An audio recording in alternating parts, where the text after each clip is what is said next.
Communion entre la direction et les militants du RPP, le Rassemblement pour la paix et le progrès à Gagnoa. Nous sommes à l'investiture de la coordination communale du parti à Laurent-Donafologo, une coordination forte de 6 sections et 24 comités de base. Sa présidente et ses collaborateurs promettent de l'étendre à toute la région du Gor.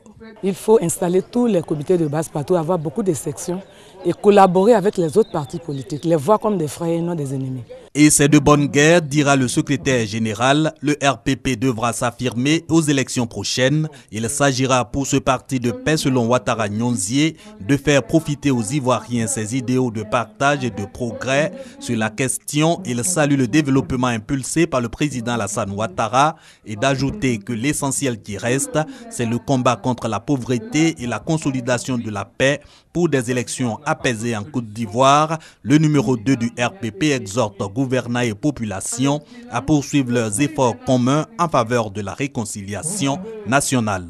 Il ne faut pas que des actes viennent contrarier le climat politique qui est en train de s'instaurer et qui a l'air de marcher. On peut faire la politique sans être forcément obligé de se battre. On peut faire la politique sans faire le choix de la violence.